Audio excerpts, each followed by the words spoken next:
Hello, je suis Aline, coach business chez The Bee Boost. Après des années de freelance en tant que retoucheuse photo, je suis devenue coach business et j'aide désormais les entrepreneurs à booster leur entreprise. Si vous êtes à la recherche de stratégies, d'astuces, de retours d'expérience, de partage et d'une bonne dose de bonne humeur, vous êtes au bon endroit. Dans ce podcast, seul ou avec mes invités, je vous partage tout pour vous inspirer au quotidien, vous aider à atteindre tous vos objectifs et faire en sorte que vous puissiez développer le business de vos rêves. Alors, installez-vous confortablement et c'est parti pour l'épisode du jour. Si vous vous posez des questions comme « Peut-on encore vivre des formations en ligne ? Quel avenir pour le marché de l'infoprenariat et du business en ligne ? Ou encore comment se préparer au changement d'un tel marché et comment est-ce que je peux continuer à vendre et à rester compétitif ?» Bienvenue dans cette série de mini-épisodes autour de l'avenir du marché de l'infoprenariat. L'infoprenariat, c'est le fait d'avoir un business qui vend des produits digitaux, formation en ligne, e-book, coaching, services, etc. C'est un marché en plein boom dont je fais partie et que j'adore de tout mon cœur, mais un marché qui évolue très vite et nécessite constamment qu'on s'y adapte, qu'on pivote et qu'on change. Dans cette série de 7 mini-épisodes, je pars à la rencontre de grands infopreneurs qui génèrent tous plus d'1 million d'euros de chiffre d'affaires avec le digital pour comprendre ce qui fonctionne pour eux, quels sont les changements qu'ils voient arriver sur le marché et comment ils comptent s'y adapter. Garantie 100% sans filtre, plein de valeur. Et dans le 7e et dernier mini-épisode, je vous retrouve pour le débrief de tous ces retours d'expérience et un plan d'action concret à implémenter dans votre business dès aujourd'hui. D'ailleurs, en parlant de plan d'action concret, mon équipe et moi avons créé un livre blanc qui récapitule absolument tout ce qui a été vu pendant ces épisodes de podcast, comment l'implémenter dans votre business, quel que soit votre niveau, débutant, intermédiaire ou confirmé. Pour le télécharger, c'est gratuit. Rendez-vous sur thebeboost.fr/188, thebeboost.fr/188 pour télécharger le livre blanc de cette semaine d'épisodes de podcast et savoir exactement comment, concrètement, implémenter tout ça dans votre business.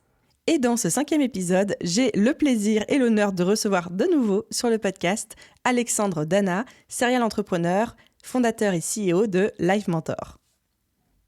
Hello Alex, ravi de t'accueillir de nouveau sur le podcast. Comment vas-tu ? Salut, écoute, merci de m'accueillir à nouveau. Et je vais bien, très heureux d'enregistrer avec toi ce matin.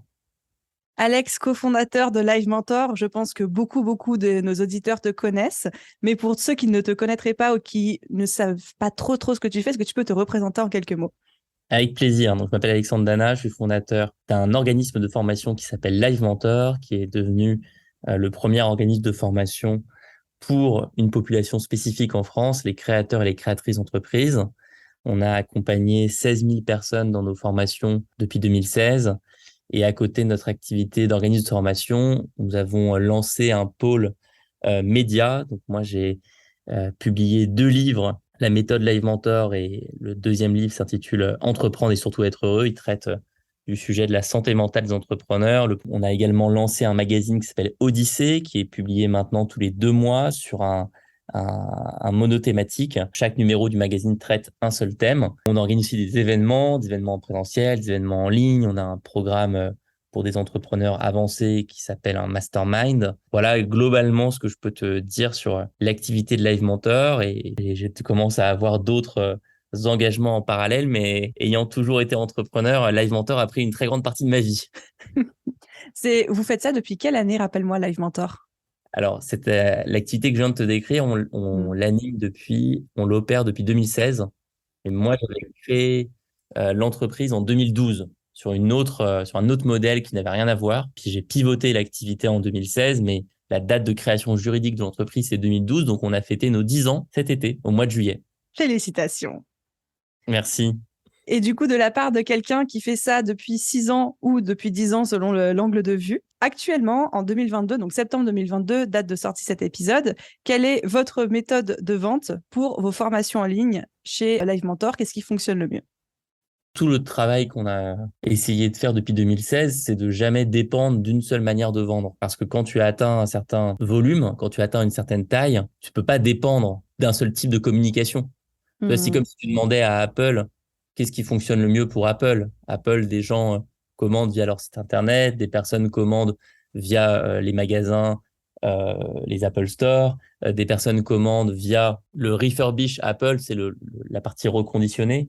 Des personnes encore passent par d'autres vendeurs. Les manières de communiquer avec la marque sont infinies. Alors nous, on n'est pas du tout au stade d'Apple. D'ailleurs, on veut pas y être. Mais en tout cas, on repose sur plusieurs moyens de communication. Les livres que j'ai mentionnés sont un élément essentiel. Le magazine Odyssée est un élément essentiel. La stratégie de contenu via notre newsletter est un élément essentiel. Le bouche à oreille est un élément essentiel. Le référencement naturel est un élément essentiel. Au total, quand on regarde les chemins d'inscription à nos formations, il y en a plus de 15 aujourd'hui qui représentent chacun plus de 5% du total. Hyper intéressant. Donc, si je dois résumer grossièrement, c'est ne pas mettre tous ses œufs dans le même panier, quoi. Exactement. Exactement. Et c'est un enjeu pour beaucoup de formateurs et de formatrices en ligne qui réussissent parfois à avoir des décollages très forts sur leurs premières années, qui réussissent à atteindre des niveaux de chiffre d'affaires comme par exemple 1 million d'euros par an, mais qui sont complètement dépendants d'un mode de communication. Et quand ce mode s'enraye, la situation devient très problématique. Et on pense évidemment, par exemple, quand on est dépendant des pubs Facebook et puis qu'il y a l'arrivée d'iOS 14 qui remet tout ça en question, ce genre de choses, quoi. Exactement. Deuxième question pour toi, Alex. Donc, de la part de quelqu'un qui a quand même le nez dans le milieu depuis 2012 et encore plus depuis 2016, quels sont, selon toi, les prochains grands changements que tu vois arriver dans l'industrie de l'infoprenariat et de la formation en ligne? J'ai commencé à comprendre depuis quelques mois, c'est qu'il y a un changement qui arrive sur toutes les industries. Et il va bien falloir regarder le sujet en face et arrêter d'être dans le déni. Et ce sujet, c'est la descente énergétique et matérielle. Si on se remet un peu dans le contexte, on a des ressources en pétrole qui sont en train de s'épuiser. On est en train de péter les limites géologiques, les limites énergétiques du système. Quelques chiffres, hein, juste pour qu'on ait bien les éléments en tête. La Chine a consommé en 3 ans plus de sable que les États-Unis en un siècle. On avale, toi et moi, l'équivalent en plastique de 50 cartes bancaires par an. Je parle même pas des disparitions d'espèces animales, etc. Une fois qu'on a dit tout ça, que c'est très joyeux, ça nous arrive, ça nous fonce dessus. Donc, il va falloir qu'on gère cette descente énergétique et matérielle sans que ce soit une catastrophe socio-économique. Qu'est-ce que ça veut dire pour les personnes qui font des formations en ligne? 3 choses, à mon sens. Première chose, le contenu des formations. Si dans les 10 prochaines années, tu fais des contenus de formation sans prendre en compte cette descente énergétique et matérielle, tu es complètement à côté de la plaque. Si tu fais des formations pour inciter les gens à produire plus, consommer plus, etc., tu es complètement à côté de la plaque. Évidemment que les personnes qui font des formations sur des sujets comme la permaculture vont apporter de l'aide à énormément de personnes parce qu'on va tous devoir s'y mettre. Mais même si tu formes sur des sujets classiques, entre guillemets, il faut intégrer une dimension de cohérence, tout simplement. Il faut insérer une cohérence par rapport à l'actualité. Ce qu'on a essayé de faire chez Live Mentor, c'est d'anticiper un petit peu. On a ajouté un module éco-responsabilité il y a 1 an dans toutes nos formations. Quelle que soit la formation que tu commences chez nous, formation Instagram, formation de création de site internet, formation YouTube, tu commences par des cours sur l'éco-responsabilité. On peut aller et on doit aller beaucoup plus loin.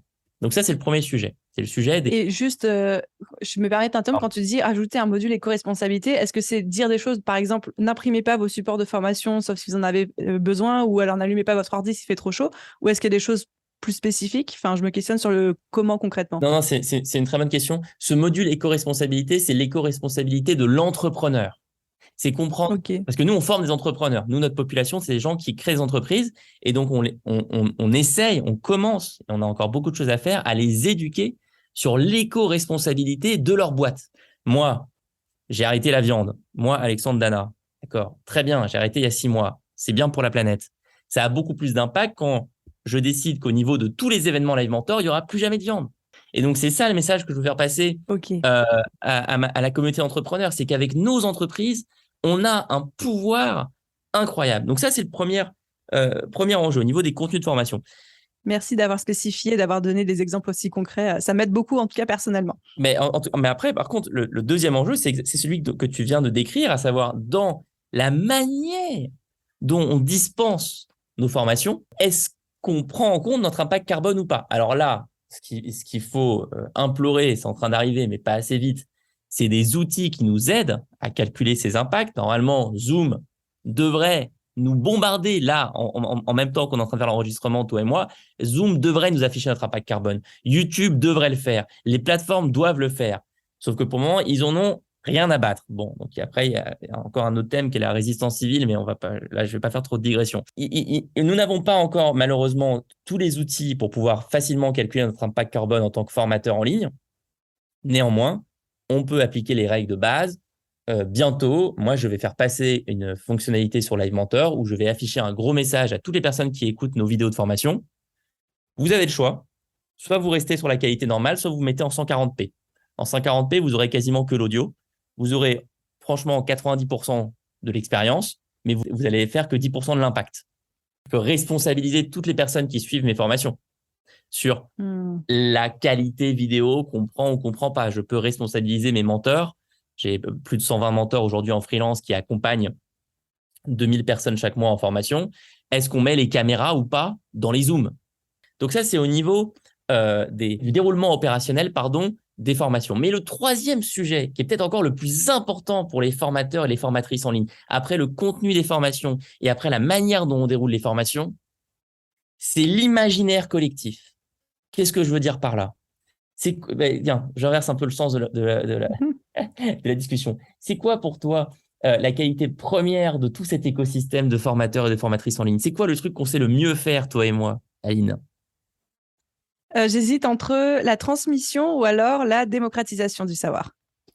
Et je propose une troisième option qui est la capacité à raconter des histoires, la capacité à inspirer, la capacité, ce qui est proche de la pédagogie. Hein. Personne ne devrait nous faire confiance. Je veux dire, on n'est pas l'éducation nationale, on n'est pas estampillé, on n'est pas des organismes de formation qui existent depuis un siècle. Donc, pourquoi est-ce que les personnes viennent faire confiance à nos formations, à notre pédagogie? C'est parce qu'on est capable d'inspirer, on est capable de créer de l'imaginaire collectif, on est capable de créer des récits. J'appelle tous les formateurs et les formatrices en ligne de France en 2022 à se poser la question: est-ce qu'on veut continuer longtemps l'imaginaire collectif qui consiste à mettre des grosses voitures sur Instagram, des Ferrari, ou qui consiste à prendre des photos de ses voyages en classe business et en faire une fois par semaine aux quatre coins du monde? Mais en fait, ça, c'est juste plus possible. Mais c'est physiquement plus possible. La planète peut plus le permettre. Les formateurs et les formatrices en ligne qui sont dans les mauvais imaginaires collectifs vont pas résister très longtemps. À l'inverse, réussir avec notre maîtrise des mots, notre maîtrise de la pédagogie, notre maîtrise des imaginaires à créer des récits beaucoup plus inspirants sur comment on peut réinventer la société avec cette descente énergétique et matérielle, et bien ça me semble être l'enjeu numéro 1 des formateurs en ligne et des formatrices en ligne. C'est incroyablement passionnant et inspirant. Presque, je me disais, ça mériterait un épisode de podcast à lui tout seul comme sujet. Et franchement, merci pour tes partages qui sont à la fois hyper inspirationnels et concrets aussi. Je t'avoue que moi, c'est des points sur lesquels je me questionnais sans avoir trouvé de réponse jusqu'à ce que là, tu nous donnes des pistes très concrètes qu'on contribue forcément à bosser sur Internet, à l'empreinte carbone. On va pas se mentir, aujourd'hui, beaucoup de personnes commencent à en prendre conscience. Et comment est-ce qu'on pouvait quand même penser ça? Et en fait, tu nous as donné des pistes très concrètes, donc merci. Mais merci à toi pour de me laisser cette vitrine pour en parler. Merci pour ton retour. Moi, tu sais, j'ai découvert ces sujets, mais très récemment. Très récemment, en fait, je me suis, ce qu'on appelle se prendre la baffe. Et la baffe, elle fait mal, hein, parce que la première motivation des entrepreneurs, c'est d'être utile. Bien sûr qu'il y en a d'autres. Je suis content d'être libre. Je suis content de pouvoir vivre de mon entreprise. Mais la première motivation, celle qui redonne de l'énergie tout le temps, c'est l'utilité. Tu ressens, toi, quand quelqu'un t'envoie un message et te dit « Grâce à ta formation, Aline, j'ai réussi à remplacer mon CDI par une activité en freelance, etc. etc. » C'est la même chose pour moi, c'est la même chose pour n'importe quel formateur, formatrice en ligne. Et de manière générale, je vais plus loin que les formateurs et les formatrices en ligne, je parle de tous les entrepreneurs. La première des motivations, c'est l'utilité. Et d'ailleurs, quand tu rencontres des entrepreneurs qui sont sur des boîtes dont ils sont pas fiers, qui sont pas très utiles pour la société, ils sont pas bien. Bonne nouvelle! Il y a un sujet sur lequel on peut tous être utile et incroyablement utile. Et en plus, si les entrepreneurs s'y mettent, ça va aller plus vite que d'autres acteurs, sans les mentionner. C'est la planète. Si une Aline, un Alex et tous les autres formateurs, formatrices en ligne se disent « Ok, on va le créer, ce nouvel imaginaire collectif qui prend en compte la descente énergétique et matérielle », je suis certain qu'on peut avoir des résultats massifs. Et je suis tellement contente que tu utilises ce podcast comme vaisseau pour transmettre ce message. Ouais, attends, ça me touche énormément, mais tu sais, c'est la première fois que je partage ça en public dans un podcast. Là, j'ai envoyé ce matin à 8 heures du matin une newsletter à l'audience Live Mentor, aux abonnés de la newsletter. J'ai envoyé un email intitulé «Les entrepreneurs peuvent sauver la planète». Donc, si tu veux, je peux te le transférer parce que je crois que c'est aussi ma responsabilité en tant qu'entrepreneur, entrepreneur médiatique, entre guillemets. Alors, je suis pas en train de dire que je suis Tim Ferriss, mais j'ai publié 2 bouquins, j'ai des personnes qui me suivent sur les réseaux sociaux. Je sais que Mais notamment dans le tu monde, as une voix, tu as une visibilité, hein, on est voilà, d'accord. j'ai une voix, j'ai une visibilité. Et donc, tous les jours, j'ai le choix entre dire, OK, est-ce que ce que je montre aux personnes qui veulent entreprendre, aux personnes qui veulent se lancer, est-ce que ce que je leur dis, c'est trop bien, ma boîte maintenant, elle marche, j'ai 100 employés, 120 mentors en freelance, on a levé 11 millions d'euros l'été dernier, on a 3 bureaux, Paris, Aix-en-Provence, Vannes. Regardez, je peux prendre l'avion quand je veux, je peux me faire un jet privé, etc. Ou est-ce que je dis, bah non, en fait, c'est pas réservé aux personnes qui vivent en ZAD de s'engager dans des mouvements citoyens. Tu vois, donc c'est là où je reviens toujours à cet imaginaire collectif. On a besoin de montrer que la planète, c'est un enjeu qui nous concerne tous et qu'on peut l'attaquer tous à notre niveau, à notre manière. Et c'est ça qui manque, quoi. On a beaucoup trop enfermé le truc dans des extrêmes. Oui, soit tu fais du woofing et tu t'isoles complètement, tu te mets en marge de la société pour préserver la planète, soit tu restes complètement dans le système et puis bah, tu fais du déni et tu regardes pas ce qui est en train de nous tomber dessus. Moi, je crois qu'il y a plein d'entre-deux et qu'encore une fois, les formateurs et les formatrices en ligne qui ont des chaînes YouTube super consultées, des réseaux sociaux, des newsletters, on a un rôle incroyable. Regardons ce que fait Léna Situation. Léna Situation, qui est la plus grande influenceuse de France, lance un restaurant 100% vegan.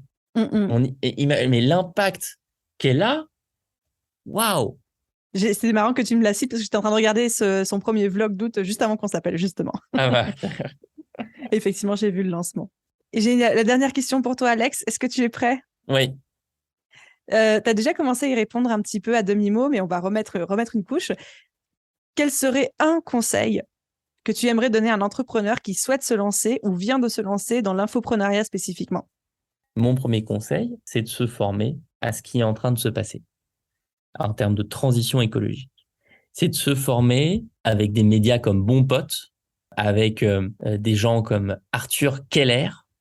On peut trouver des super conférences sur YouTube. C'est devenu mon premier conseil parce que ça change complètement les règles du jeu.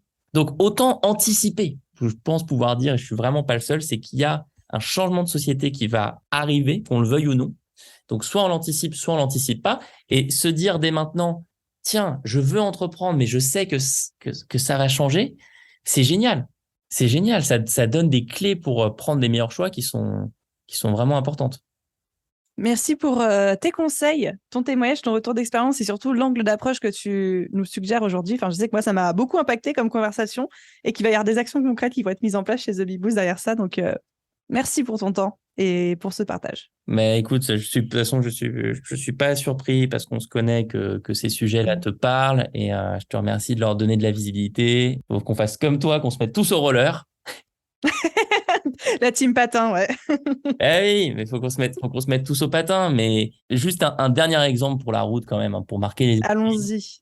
On la voit souvent, cette vidéo, dans le monde des infopreneurs, sous la forme 22 pays en un an. Qu'est-ce que c'est cool d'être digital nomade? Ou digital nomade, qu'est-ce que c'est cool d'être formateur en ligne? On la voit souvent, cette vidéo. On ne va plus pouvoir la voir. Et le patin, le roller, c'est très bien. Le Vercors, c'est exceptionnel en France. On a un pays qui est fantastique. On a des montagnes fantastiques. On peut aller en Italie à 3 dans une voiture. Tu vois, j'ai bien. Ou en train. Oui, mais à 3 dans une voiture, ça marche. Ça marche. C'est vrai. Ça marche. Covoiturer, c'est incroyable. Donc, il y a plein de choses qu'on peut faire, mais il faut changer l'imaginaire collectif. Et en tant qu'infopreneur, on a une responsabilité.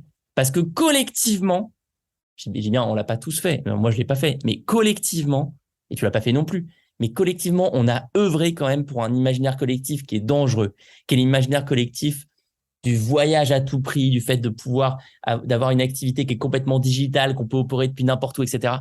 Donc, à nous de réinventer le marketing de demain en tant que formateur et qu'infopreneur, faire des choses qui respectent à la fois nous, les envies de notre cible, mais aussi la planète.